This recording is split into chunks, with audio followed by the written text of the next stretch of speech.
Bonjour et bienvenue dans ce nouvel épisode de Voyager en Colombie, c'est Donifan et aujourd'hui on va discuter Amazonie et location de moto. Alors pourquoi j'ai envie de discuter de ça avec toi aujourd'hui? Eh bien parce que j'ai eu la chance d'aller à Leticia l'an dernier, donc la ville de Leticia qui est la capitale amazonienne de Colombie. Et pour le coup, on s'était dit qu'on allait louer une moto et puis on a commencé à chercher pour voir s'il y avait moyen de louer une moto sur Leticia. Et on a réussi à trouver un scooter et ça nous a coûté pour 2 jours, en tout ça nous a coûté 70 000 pesos, essence compris. 70 000 pesos ça fait 24-25 euros environ pour un petit scooter et puis pendant 2 jours on a pu se balader entre Leticia et la ville de Tabatinga qui est la ville jumelle de Leticia sur le côté Brésil. Faut savoir qu'il y a une frontière, mais c'est plutôt une frontière théorique. Tout le monde passe d'un pays à l'autre sans problème dans ce coin-là.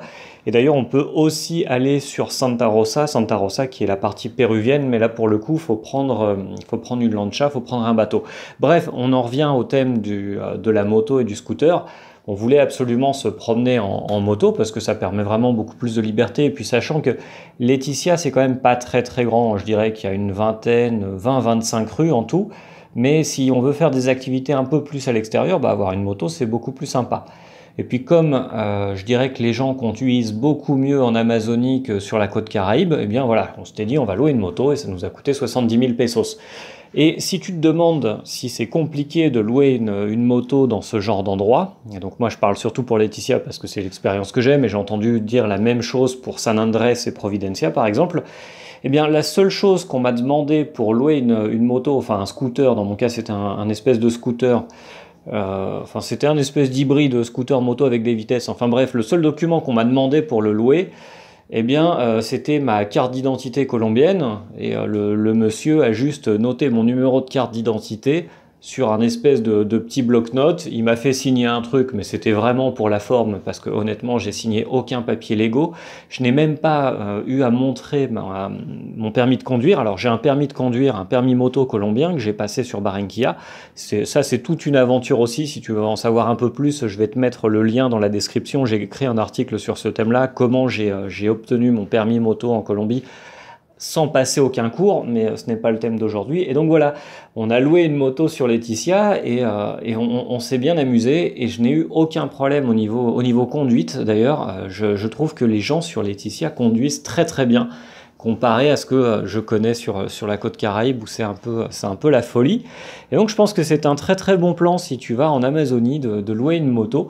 Alors de ce que je me souviens, c'était entre la Cahier 6 et la Cahier 8.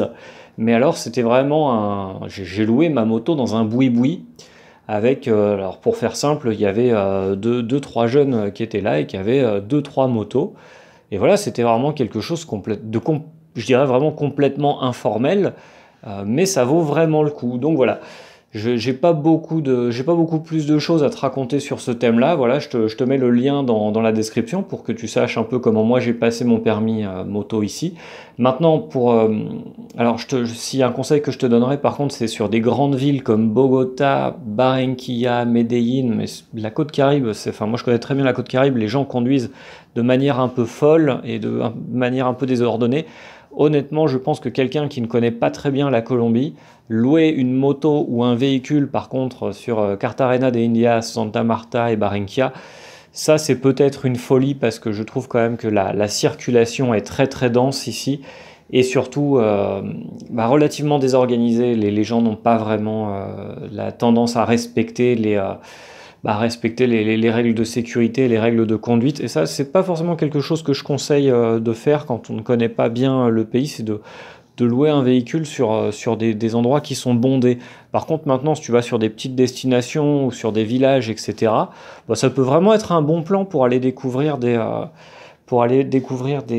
endroits un peu cachés. Nous, on avait profité du fait qu'on avait cette moto sur Leticia, pour aller trouver un coin en bord du fleuve Amazon et puis faire un pique-nique et voilà, quelque chose de beaucoup plus sympa, beaucoup plus authentique que de rester seulement dans les lieux très très touristiques et voilà, destinés un peu et aménagés pour les étrangers. Là pour le coup, si tu as une moto, tu peux t'éloigner et puis aller faire un petit tour dans des bleds ou dans des coins un peu plus reculés. Donc ça vaut le coup. Et puis il y a aussi la sensation de liberté que procure la moto. Tu as vraiment l'impression de prendre le contrôle de ton voyage et de partir vraiment à l'aventure. Je trouve ça sympa. Maintenant, comme je te le disais, dans des grandes villes, personnellement, je ne le conseille pas. J'ai revendu ma moto justement pour ces raisons-là, parce que je trouvais que la façon de conduire sur la côte Caraïbe, c'est un peu fou. De temps en temps, il y a un bus qui va se mettre devant toi pour récupérer un passager sur le bord de la route ou des choses comme ça. Donc attention, il faut vraiment regarder partout et être très vigilant. Et voilà, mais par contre, sur des petites destinations, Laetitia, honnêtement, j'ai adoré. Et puis pour 25 euros pendant 2 jours, on s'est baladé dans tous les sens. Et voilà, essence compris, 25 euros, c'est tip top. Donc je te laisse en commentaire juste en dessous de ce podcast. Je te mets le lien vers colombianito.fr, le blog et toutes les infos sur comment j'ai passé mon permis ici en Colombie, et aussi encore plus d'infos et des données sur le budget pour si tu veux découvrir l'Amazonie colombienne. Voilà, je te dis à très très bientôt, on se retrouve mercredi prochain pour continuer à discuter voyage en Colombie.